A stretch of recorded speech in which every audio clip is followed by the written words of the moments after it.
सोनापुर एक सुंदर सा गांव था जहां की सुबह आमतौर पर पक्षियों के चहचहाने से होती थी। उसी गांव के चौक पर माधव अपनी रेड़ी को जोर लगाकर धक्का दे रहा था, जिस पर केवल पत्ता गोभियों का ढेर लगा था। सूरज सिर पर था और माधव के चेहरे पर निराशा। गोभी ले लो, ताजी पत्ता गोभी ले लो। तभी एक काकी उसके पास आई और कहा, अरे माधव, कल भी तो गोभी ही लाया था। क्या तेरे खेत में इसके अलावा और कुछ नहीं उगता? घर में सब अब गोभी देखकर मुंह बनाने लगे हैं। क्या करूं काकी, खेत में फसल ही यही हुई है। बहुत सस्ती दे रहा हूँ, 2 किलो ले लो। नहीं रे बेटा, मुफ्त में भी देगा तो कोई नहीं खाएगा। कुछ नया लाए तो बता देना। सबको कुछ नया चाहिए, पर नया लाने के लिए पैसे कहाँ से आएंगे? अगर आज ये गोभी नहीं बिकी तो कल का चूल्हा भी नहीं जल पाएगा। माधव वहीं सड़क किनारे बैठ गया। तभी उसका पुराना दोस्त सोमू वहां से गुजरा। क्या हुआ माधव, आज फिर गोभी का ढेर घर ले जा रहा है? हाँ सोमू, कोई भी इसे खरीदने को तैयार नहीं है। सब इन पत्ता गोभी से पक गए हैं। समझ नहीं आता इन पत्ता गोभियों का क्या करूं। भाई तूने शहर में कुछ समय उस दुकान पर काम किया था ना, जहां लोग इसी गोभी को बारीक काट कर कुछ सफेद पोटली जैसा बनाते थे। क्या नाम था उसका? मोमोस?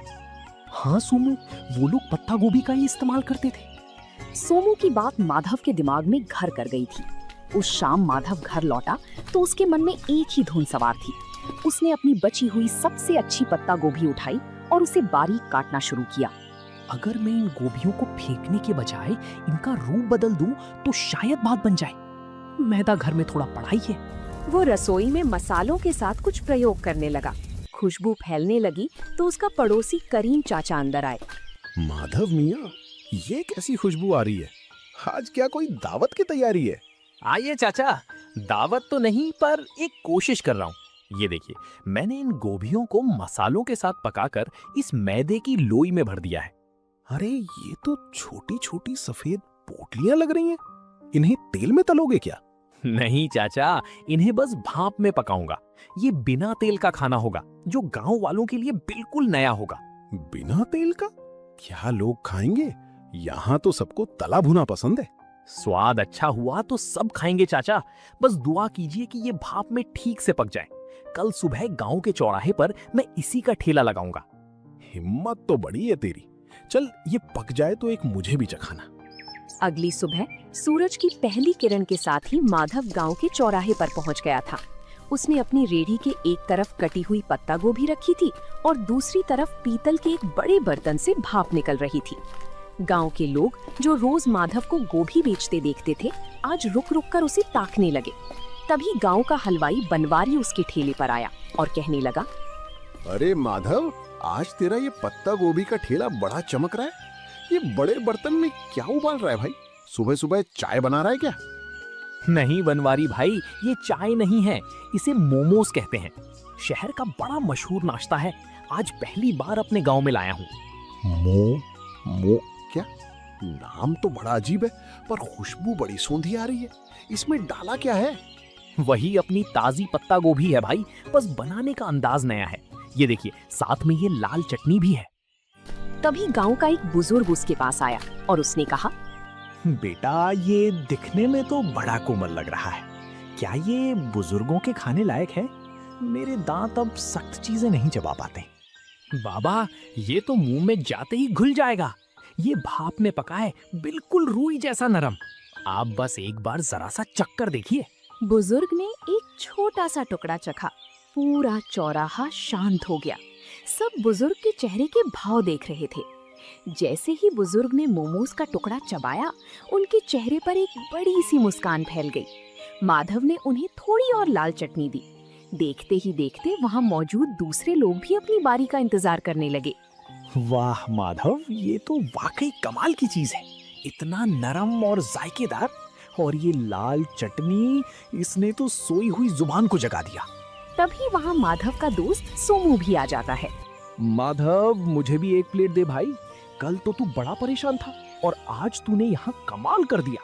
अब जल्दी जल्दी इसका स्वाद सबको चखा दे, लोग इंतजार कर रहे हैं। हाँ सोमू, सबको दूंगा, पर ध्यान रखना चटनी थोड़ी तीखी है, संभल कर खाना। अरे माधव, तीखा ही तो असली मजा है। शहर में लोग क्या वाकई रोज यही खाते हैं?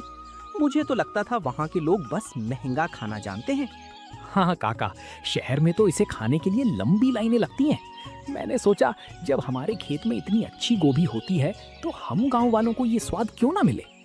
भाई माधव, तूने तो मेरी मिठाई की दुकान के सामने रौनक लगा दी। एक प्लेट मेरे लिए भी लगा। देखूं तो सही इस पत्ता गोभी के नए अवतार में ऐसा क्या जादू है। दोपहर होते होते माधव की सारी पत्ता गोभी खत्म हो गई थी, लेकिन सब्जी के रूप में नहीं बल्कि मोमोज के रूप में। माधव ने आज पहली बार अपने हाथ में इतने पैसे देखे थे। उसकी आंखों में खुशी के आंसू थे और मन में एक नया हौसला। उसे समझ आ गया था कि मेहनत और नयापन कभी बेकार नहीं जाता। जिसके बाद अगले कुछ दिनों तक माधव का काम तेजी से चल पड़ा। अब लोग सुबह से ही माधव के आने का इंतजार करने लगे थे। लेकिन जैसे जैसे काम बढ़ा, माधव के पास संसाधनों की कमी होने लगी। उसके पास सिर्फ एक छोटा बर्तन था और अकेले सारा काम करना उसके लिए मुश्किल होता जा रहा था। गोभी काटना, मैदा गूंथना, फिर उसे बेलना और फिर भाप देना, अकेले करते करते हाथ जवाब देने लगे हैं। पर अगर रुक गया तो लोग निराश हो जाएंगे। तभी करीम चाचा उसके पास आते हैं और कहते हैं, क्या बात है माधव मियाँ, काम कैसा चल रहा है? आज चेहरे पर वो चमक नहीं है जो हमेशा रहती है। काफी थके थके से भी लग रहे हो। चाचा, काम तो बहुत है पर हाथ सिर्फ 2 हैं। लोग को मेरे हाथों के मोमोज बहुत पसंद आने हैं और अब वे उसे ज्यादा मात्रा में मांग रहे हैं। और मेरे पास बर्तन इतना छोटा है कि एक बार में सिर्फ 10-12 मोमोज ही बन पाते हैं। अरे ये तो बहुत अच्छी बात है। अगर बरकत हो रही है तो घबराता क्यों है? शहर जा और एक बड़ा स्टीमर लेकर आ। और सुन, सारा काम अकेले क्यों करता है, किसी को साथ लगा ले। पैसे तो आ रहे हैं चाचा, पर क्या ये काम टिकेगा? कहीं लोग 4 दिन बाद ऊब गए तो मेरी सारी कमाई डूब जाएगी। मेहनत कभी नहीं डूबती बेटा। तूने साधारण सी पत्ता गोभी को पहचान दिलाई है।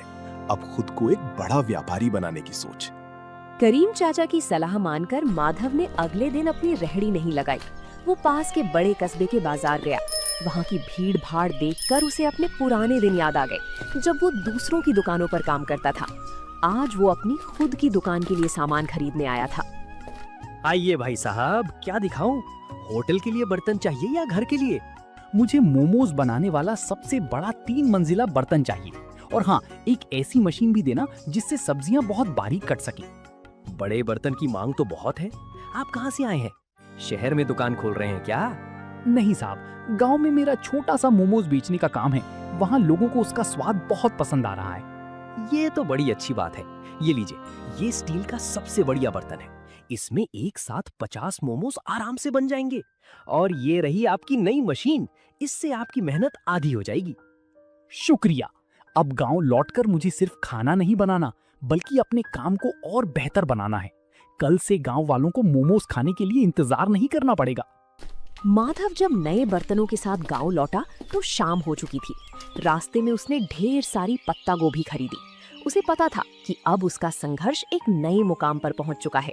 उसने रात भर जागकर नए बर्तनों को साफ किया और अगले दिन की तैयारी की। अगली सुबह जब माधव चौराहे पर पहुंचा तो उसकी रेहड़ी का नजारा बदला हुआ था। 3 मंजिलों वाला ऊंचा स्टील का स्टीमर सूरज की रोशनी में चमक रहा था। गांव वाले ये नया अजूबा देखने के लिए जमा हो गए। माधव के चेहरे पर एक नई चमक थी, क्योंकि अब उसे ग्राहकों को इंतजार नहीं कराना पड़ता था। वाह भाई माधव, ये क्या रॉकेट ले आया आज? ये तो बड़ा आलीशान लग रहा है। रॉकेट नहीं है सोमू भाई, ये 3 मंजिला स्टीमर है। अब एक साथ कई लोग मोमोज खा पाएंगे। कल तक तुम लोग शिकायत करते थे ना कि देर लगती है, लेकिन अब इसकी मदद से नहीं लगेगी। अरे भाई, बर्तन तो बड़ा कर लिया, पर क्या स्वाद वही रहेगा? अक्सर काम बढ़ने पर लोग जायका भूल जाते हैं। भनवारी भाई, जायका तो मेरी मेहनत में है, बर्तन में नहीं। आप बस देखते जाइए। आज मैंने चटनी में एक खास चीज और मिलाई है, खेत का ताजा पुदीना। माधव, सुना है तूने कस्बे से कोई मशीन भी मंगवाई है? क्या अब मशीन से खाना बनाएगा? नहीं काका, मशीन सिर्फ सब्जियां बारीक काटने के लिए है। मेहनत तो अभी भी इन हाथों की ही रहेगी। मशीन से बस मेरा समय बचेगा, ताकि मैं आप सबको गर्मा गर्म खाना खिला सकूं। उस दिन माधव की रेहड़ी पर इतनी भीड़ थी कि गांव का मुख्य रास्ता जाम होने लगा। माधव बड़ी फुर्ती से हाथ चला रहा था। वो पत्ता गोभी की फिलिंग भरता, उन्हें आकार देता और स्टीमर में सजाता। कुछ ही मिनटों में भाप के साथ मोमोज तैयार हो जाते। तभी गांव के पटवारी जी अपनी गाड़ी से वहां रुके। माधव, ये क्या शोर मचा रखा है तुमने? पूरा गांव यहीं जमा हो गया है क्या? प्रणाम पटवारी जी, कुछ नया शुरू किया है। ये पत्ता गोभी के मोमोज हैं। आप भी जरा चक्कर देखिए, फिर बताइएगा कि गांव में ये कैसा लग रहा है। पटवारी जी ने जैसे ही एक निवाला खाया तो उन्होंने कहा, वाकई मैंने शहर में कई जगह के मोमोज खाए हैं, पर तुम्हारी ये पत्ता गोभी की फिलिंग और ये देसी पुदीने वाली चटनी, इसका कोई जवाब नहीं। तुमने तो कमाल कर दिया। शुक्रिया साहब, बस सोच रहा था कि अपनी गोभी को फेंकने से अच्छा है उसे इस तरह लोगों तक पहुंचाया जाए। माधव, अगले हफ्ते तहसील के कुछ बड़े अधिकारी गांव आ रहे हैं। क्या तुम उनके लिए भी ऐसा कुछ इंतजाम कर सकते हो? मैं चाहता हूँ वो देखें कि हमारे गांव के युवक कितने मेहनती हैं। ये तो मेरे लिए सौभाग्य की बात होगी साहब। मैं उनके लिए सबसे बेहतरीन मोमोज तैयार रखूंगा। माधव के लिए ये सिर्फ एक ऑर्डर नहीं था, बल्कि उसके हुनर को मिलने वाली सरकारी पहचान की शुरुआत थी। उस रात माधव ने चैन की नींद ली, क्योंकि अब वो सिर्फ एक गरीब सब्जी वाला नहीं, बल्कि गांव का मोमोज मैन बन चुका था। पटवारी जी का वादा माधव के लिए एक बहुत बड़ी चुनौती और अवसर दोनों था। तहसील के अधिकारियों का आना कोई छोटी बात नहीं थी। माधव ने तय किया कि वो इस मौके को हाथ से जाने नहीं देगा। उसने अपनी छोटी से रसोई घर को साफ किया और अपनी रेहड़ी को अच्छे से सजाया। माधव बेटा, कल का दिन बहुत बड़ा है। सुना है शहर से बड़े साहब लोग आ रहे हैं। क्या तूने सारी तैयारी कर ली? हाँ चाचा, मैंने आज सुबह ही खेत से सबसे ताजी और कोमल पत्ता गोभी तोड़ी है। मैं नहीं चाहता कि स्वाद में जरा भी कमी रहे, बस थोड़ा डर लग रहा है। डर कैसा? तूने तो पूरे गांव का दिल जीत लिया है। वो तो फिर भी बाहर के लोग हैं। बस अपनी सादगी और सफाई का ध्यान रखना। सोमू, तू कल मेरी मदद करेगा? मुझे प्लेटें लगाने और पानी पिलाने के लिए किसी भरोसेमंद इंसान की जरूरत होगी। तू चिंता क्यों करता है भाई? मैं सुबह ही पहुंच जाऊंगा। हम दिखा देंगे कि हमारे गांव का स्वाद किसी बड़े शहर के होटल से कम नहीं है। दोपहर का समय था। तहसील के अधिकारी अपनी गाड़ियों से गांव की चौपाल पर पहुंचे। पटवारी जी ने गर्व के साथ माधव की रेहड़ी की ओर इशारा किया। माधव के चेहरे पर एक विनम्र मुस्कान थी। उसने बड़ी ही सफाई से अधिकारियों के सामने गर्मा गर्म मोमोज परोसे। पटवारी जी, मैंने सुना था कि यहाँ का कोई युवक बहुत अच्छा काम कर रहा है।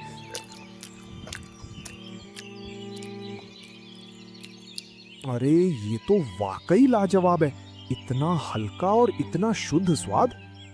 शुक्रिया साहब, ये सब मेरे खेत की पत्ता गोभी का कमाल है। मैंने इसमें कोई बनावटी मसाला नहीं डाला है। हैरानी की बात तो ये है कि गांव के माहौल में तुमने इतनी सफाई और हाइजीन का ध्यान रखा है। तुम्हारा ये तरीका वाकई काबिले तारीफ है। माधव, क्या तुम कभी शहर आकर अपना स्टॉल लगाना चाहोगे? वहां तुम्हें और भी बड़ा बाजार मिल सकता है। साहब, शहर में तो बहुत लोग हैं। मैं चाहता हूं कि मेरे गांव के लोगों को यहीं पर अच्छी और नई चीजें खाने को मिले। मैं यहीं रहकर अपने काम को बड़ा बनाना चाहता हूं। बहुत खूब। तुम्हारी ये सोच देखकर अच्छा लगा। हम तुम्हारी मदद करेंगे ताकि तुम एक छोटी सी पक्की दुकान खोल सको। हमें ऐसे ही मेहनती युवाओं की जरूरत है। अधिकारियों ने न केवल पेट भर खाया, बल्कि जाते समय माधव की काफी तारीफ भी की। उस दिन माधव को समझ आया कि सफलता के लिए गांव छोड़ना जरूरी नहीं, बल्कि अपनी जगह रहकर कुछ अलग करना जरूरी है। अधिकारियों की मदद और अपनी मेहनत की कमाई से माधव ने आखिरकार गांव के मुख्य चौराहे पर एक छोटी सी पक्की दुकान किराए पर ले ली। अब उसे धूप और बारिश में रेहड़ी खड़ी करने की चिंता नहीं थी। उसने अपनी दुकान का नाम रखा माधव का देसी जायका। दुकान की दीवारों पर उसने खेत और गांव के सुंदर चित्र बनवाए थे। अरे भाई माधव, अब तो तू सेठ बन गया। इतनी सुंदर दुकान और वो भी गांव के सबसे मुख्य मोड़ पर। अब तो हमें बैठने के लिए कुर्सियां भी मिलेंगी। सेठ नहीं बनवारी भाई, बस आप सबका प्यार है। दुकान पक्की हो गई है तो क्या हुआ, स्वाद तो आज भी वही मिट्टी से जुड़ा रहेगा। आइए, आज उद्घाटन के दिन पहली प्लेट आप ही के नाम।